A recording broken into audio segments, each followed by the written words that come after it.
Class 12 mathematics chapter 4 determinant है बच्चों भाई। आ जाओ। Determinant is a number associated to a square matrix. Determinant को डेल्टा से रिप्रेजेंट करेंगे। Determinant is a number associated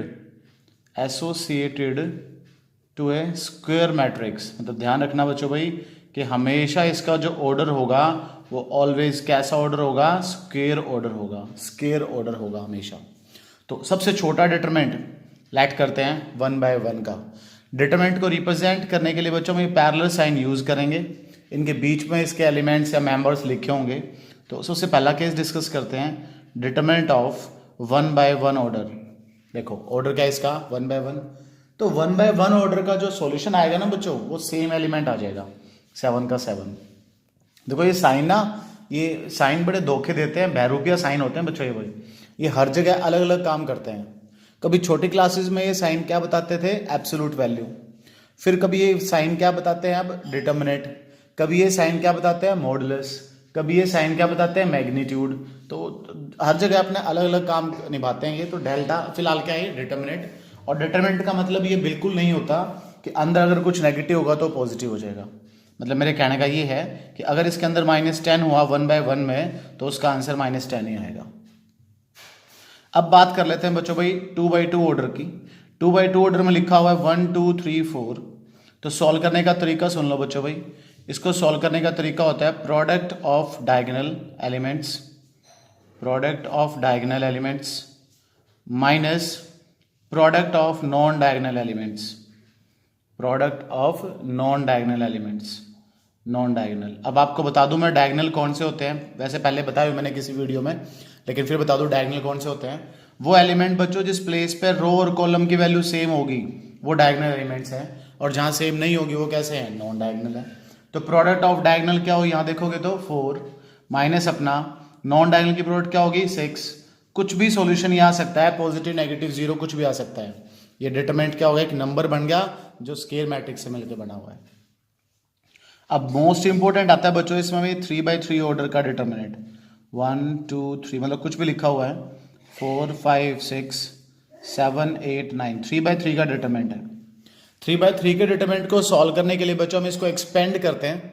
क्या करते हैं, हम इसको एक्सपेंड करते हैं। एक्सपेंड करने के लिए R1 R2 R3 C1 C2 C3 6 genuine तरीके आपके पास है, कहीं से भी आप इसको एक्सपेंड कर सकते हो। और जहां से भी एक्सपेंड करो लिख देना एक्सपेंडिंग डेल्टा अलोंग, जहां से आप एक्सपेंड करो। लेकिन एक बार प्रैक्टिस कर लो R1 से एक्सपेंड करने की। करो भाई एक्सपेंड। क्या तरीका होता है एक्सपेंड करने का, गौर से सुनना। जहां कहीं से एक्सपेंड करोगे R1 से R2 से R3 से, मर्जी आपकी, जहां से भी एक्सपेंड करोगे उसका फर्स्ट एलिमेंट सेम। आप देखोगे फर्स्ट एलिमेंट का प्लेस क्या है, first row first column. First plus first मतलब कितने हो गए 2। 2 कैसा नंबर है, इवन। तो अपनी तरफ से प्लस का साइन लगा देंगे इसके साथ मल्टीप्लाई में, अपनी तरफ से। और फर्स्ट रो फर्स्ट कॉलम को डिलीट कर देंगे बच्चों, फर्स्ट रो फर्स्ट कॉलम को डिलीट कर देंगे। You are left with 5 6 8 9। वो डिटरमिनेंट साथ में लिख देंगे 5 6 8 9। Similarly next element same. Next element क्या है 2। इसका प्लेस क्या है, फर्स्ट रो सेकंड कॉलम। तो बच्चों यहाँ देखो फर्स्ट रो सेकंड कॉलम को ऐड करूंगा तो क्या है 3। 3 कैसा नंबर है, ओड। ओड नंबर के लिए हम अपनी तरफ से माइनस साइन यूज करते हैं। तो माइनस प्लस -2। प्लेस डिलीट करो, फर्स्ट रो डिलीट कर दो, सेकंड कॉलम डिलीट कर दो। You are left with 4 6 7 9। ये बच गया आपके पास। आगे चलते हैं। इसी रो का एक एलिमेंट और बचता है बच्चों भाई, क्या है 3। तो +3 एज इट इज, इसको डिलीट। अब +3 क्यों लगाया मैंने, क्योंकि फर्स्ट रो थर्ड कॉलम 3 + 1 क्या होगा 4। तो पॉजिटिव अपनी तरफ से प्लस लगाया, यहां भी प्लस था तो प्लस ही हो गया। First row third column delete कर दो, क्या बच गया 4 5 7 8। दोबारा देख लो, फर्स्ट एलिमेंट सेम, इसका प्लेस डिलीट, जो छोटा डिटरमिनेंट बच गया वो लिख दो। सेकंड एलिमेंट सेम, इसका प्लेस डिलीट, जो छोटा डिटरमिनेंट बच गया वो लिख दो। थर्ड एलिमेंट सेम, इसका प्लेस डिलीट, जो छोटा डिटरमिनेंट बच गया वो लिख दो। करो बच्चों एक्सपेंड भाई। प्रोडक्ट ऑफ डायगोनल, बाहर वाला 1 सेम है। Product of diagonal minus non diagonal, ध्यान रखना एक माइनस अपनी तरफ से चलेगा। Product of diagonal minus non diagonal +3। यहाँ भाई product of diagonal minus non diagonal. आ रहा है, समझ आ रहा है किस तरह से हम एक्सपेंड करा रहे हैं। ठीक है, अब इसको सॉल्व कर दो, बस आपका आंसर आ जाएगा। कुछ भी आए, पॉजिटिव आए, नेगेटिव आए, जीरो आए, कुछ भी आए, आपका सॉल्यूशन आ जाएगा। इस तरह से हम एक्सपेंड करा सकते हैं बच्चों, डिटरमिनेंट में कोई दिक्कत नहीं आएगी, है ना। 1/1 को, 2/2 को, 3/3 को ऐसे एक्सपेंड करा सकते हैं, नो प्रॉब्लम। बहुत ईजी है बच्चों, एक बार करके देखोगे ना तब पता लगेगा कैसे एक्सपेंड कराया, बड़ा बड़ा ईजी है, कोई दिक्कत वाली बात नहीं है। आगे बताता हूँ बच्चों मैं आपको भाई, कभी भी जीरो मैट्रिक्स का डिटरमिनेंट सॉल्व करना हो, जीरो मैट्रिक्स का, तो डिटरमिनेंट डायरेक्ट क्या आ जाएगा, जीरो। कभी बच्चों आपने आइडेंटिटी मैट्रिक्स का डिटरमिनेंट सॉल्व करना हो, आइडेंटिटी मैट्रिक्स का डिटरमिनेंट सॉल्व करना हो, तो आंसर क्या आ जाएगा, 1। बच्चों कभी डिटरमिनेंट सॉल्व करना हो आपने डायगोनल मैट्रिक्स का, ध्यान सुनो, डायगोनल मैट्रिक्स का डिटरमिनेंट सॉल्व करना हो, तो रिजल्ट आ जाएगा product of their diagonal, product of their diagonal elements. सिर्फ उनके डायगोनल एलिमेंट्स की मल्टीप्लाई करा दो बच्चों, वो क्या हो जाएगा, उसके डायगोनल मैट्रिक्स का डिटरमिनेंट आ जाएगा। ठीक है, आई बात समझ में आई किस तरह सॉल्व करना है। कभी आपके पास बच्चों दो मैट्रिक्स मल्टीप्लाई में आ जाए, फिर उसका डिटरमिनेंट सॉल्व करना हो, तो दोनों का अलग अलग डिटरमिनेंट निकाल के मल्टीप्लाई करा दो। दो मैट्रिक्स अगर मल्टीप्लाई में आ जाए, फिर आपने डिटरमिनेंट सॉल्व करना हो, तो अलग अलग डिटरमिनेंट निकालो, मल्टीप्लाई करा दो। किसी मैट्रिक्स को किसी कांस्टेंट से मल्टीप्लाई करके फिर उसका डिटरमिनेंट निकालना हो, तो बच्चों कांस्टेंट बाहर आ जाएगा, उसकी पावर लग जाएगी n और डिटरमिनेंट ऑफ a, जहां n का मतलब होगा ऑर्डर ऑफ मैट्रिक्स a। अब बहुत सारे बच्चों का डाउट आता है, अगर a का ऑर्डर 2/3 हुआ तो n की जगह हम क्या पुट करेंगे। बच्चों 2/3 होगा ही नहीं, क्योंकि ऊपर सबसे पहले हमने डेफिनेशन बता दिया था, determinant is a number associated to a square matrix. तो इसका जो हमेशा ऑर्डर होगा ए का, वो स्क्वायर ही होगा, आइदर 2/2 और 3/3 और 4/4, जो भी ऑर्डर होगा ऑलवेज स्क्वायर ऑर्डर होगा। ठीक है, आ रही बात समझ में। तो n जो होगा आपके पास क्या होगा, ऑर्डर ऑफ मैट्रिक्स ए, और हमेशा कैसा होगा, स्क्वायर होगा।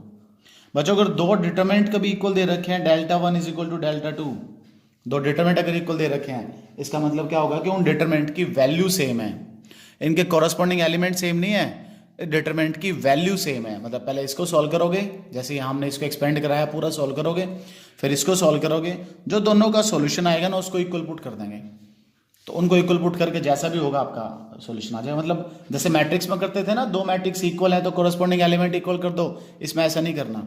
सपोज करो ये लिखा हुआ है 1 2 3 4, इधर लिखा हुआ बच्चों भाई x 5 7 8, कहता find the value of x, तो ऐसे नहीं आएगी x इक्वल टू 1, ऐसे नहीं आएगी। पहले इसको सॉल्व करो, 4 - 6, उधर से उसको सॉल्व करो, 8x - 35। अब यहाँ से जो x की वैल्यू आएगी ना, वो हमारा सॉल्यूशन होगा। यहाँ से जो हम x की वैल्यू फाइंड आउट करेंगे बच्चों भाई, वो हमारा सॉल्यूशन होगा। ठीक है, हाँ भाई। अब इस डिटरमिनेंट का यूज करेंगे बच्चों भाई to find area of a triangle, to find area of triangle, कि किसी ट्रायंगल का आपने एरिया फाइंड करना है यूजिंग डिटरमिनेंट। अब बच्चों ट्रायंगल के 3 वर्टेक्स हैं, ए बी और सी, ए के coordinate x1 y1, x2 y2, x3 y3। तो एरिया कैसे फाइंड आउट होगा, एरिया फाइंड होगा बच्चों भाई हाफ। फर्स्ट कॉलम में आ जाएगा x1 x2 x3, second column में आ जाएगा y1 y2 y3, और थर्ड कॉलम में आ जाएगा 1 1 1। कुछ इस तरीके से हम एरिया फाइंड आउट कर लेंगे। ठीक है, एरिया ऑफ ट्रायंगल आ जाएगा। अगर आप एरिया फाइंड कर रहे हो, सपोज करो ऐसे आप एरिया फाइंड आउट कर रहे हो और आपका एरिया आ जाए 0, if area equal to 0, then 3 points are collinear. तो दीज 3 पॉइंट्स आर, ये जो 3 पॉइंट होंगे बच्चों, 3 पॉइंट्स आर, ये कैसे हो जाएंगे, कोलिनियर। तो पॉइंट्स को कोलिनियर प्रूव करने के लिए आप ये भी प्रूव कर सकते हो कि उनका एरिया ऑफ ट्रायंगल क्या दिखा दो, 0। अगर कभी एरिया नेगेटिव में आ जाए, सपोज करो इसको सॉल्व करते करते -20 आ जाए, तो बच्चों आपने उसको -20 आंसर नहीं लिखना, आपने आंसर लिख के आना है +20। आपने आंसर -20 नहीं लिख के आना, आपने आंसर क्या लिख के आना है, +20। अच्छा, कई बार ऐसा होता है, क्वेश्चन में गिवन होता है भाई एरिया इज इक्वल टू 20, और कोई एक वर्टेक्स का कंपोनेंट गायब होता है, जैसे x1 गायब है, x2 कोई भी एक गायब होता है। तो जब भी आप ये फॉर्मूला लगाओगे ना, हाफ ऑफ, जब भी आप ये फॉर्मूला लगाओगे half of x1 x2 x3 y1 y2 y3 और 1 1 1, इसको जब एरिया के इक्वल पुट करोगे तो वो सिर्फ 20 के इक्वल पुट करके नहीं चलना, आपने +-20 के इक्वल पुट करके चलना है, ताकि वो जो -20 आना होता तो भी क्वेश्चन सॉल्व हो गया, +20 आना। तो मतलब अगर एरिया +20 गिवन है तो आपने उसको +-20 के इक्वल पुट करके सॉल्यूशन निकालना है, क्योंकि भाई हमें तो नहीं पता वो एक्चुअल में माइनस आया था कि प्लस आया था, आंसर तो हम प्लस ही लिखेंगे, लेकिन हमें ये आइडिया तो नहीं है वो आया क्या था आंसर, तो इस वजह से +-20 दोनों लिख के चलेंगे हम। ठीक है, फिर एक और बड़ा इंपॉर्टेंट सा क्वेश्चन आता है इसमें कि find the equation of A line passing through 1, 2 और 5, 6 यूजिंग डिटर्मिनेंट। देखिए खास बात बोल दी कि डिटर्मिनेंट की हेल्प से एक लाइन की इक्वेशन बताओ जो इन दो पॉइंट से पास हो रही है। ये लो बच्चों भाई, ये लाइन पास हो रही है इन दोनों पॉइंट से। मैंने इसी लाइन के ऊपर आगे चल के एक पॉइंट और ऐड कर लिया x, y। अब बड़े ध्यान से देखो, क्या ये तीनों के तीनों पॉइंट कोलिनियर हो गए? बच्चों अगर 3 पॉइंट कोलिनियर हो गए तो अभी अभी ऊपर हम क्या सीख के आए हैं? हम सीख के आए हैं कि एरिया ऑफ ट्रायंगल जो होगा वो क्या हो जाएगा? 0 हो जाएगा। एरिया ऑफ ट्रायंगल का फॉर्मूला लगा दूं हाफ। अब देखो पता लगे आपको, ये x1, ये बच्चों x2, ये बच्चों x3, फिर y1, ये बच्चों y1, ये y2, ये y3 और आगे 1, 1, 1 और इक्वल टू साथ साथ क्या पुट कर दूं? 0 कर दो एक्सपेंड। 1/2 बाहर पड़ा रहेगा। फर्स्ट रो फर्स्ट कॉलम के लोग एक्सपेंड कराते हैं बच्चों भी, ब्रैकेट लगा दी। चलो 1 as it is, place delete करो, क्या बच गया? 6 - y। अगला एलिमेंट कौन है? 2 ऑड प्लेस है तो -2 as it is. First row second column delete करो भाई, क्या बच गया? 5 - x। Next element 1 as it is, place delete करो, 5y - 6x। मतलब कुछ भी आएगा इसको सिंप्लीफाई करके आपकी x और y में रिलेशन आ जाएगी। जो x y में रिलेशन आएगी बच्चों वो आपके पास क्या आ जाएगी? इक्वेशन आ गई। तो इस तरह से वो कह रहा है कि इक्वेशन फाइंड आउट करो। ठीक है भाई, तो बड़े ध्यान से करना। अब आपकी एक्सरसाइज एनसीईआरटी की 4.1 और 4.3 इसकी हेल्प से सॉल्व हो जाएगी। ट्राई करो, सॉल्व करने की कोशिश करो और चैनल को जोर लगा के शेयर कर दो, सब्सक्राइब कर दो और लाइक कर दो और वीडियो मिलती रहेगी आपको ऐसे ही।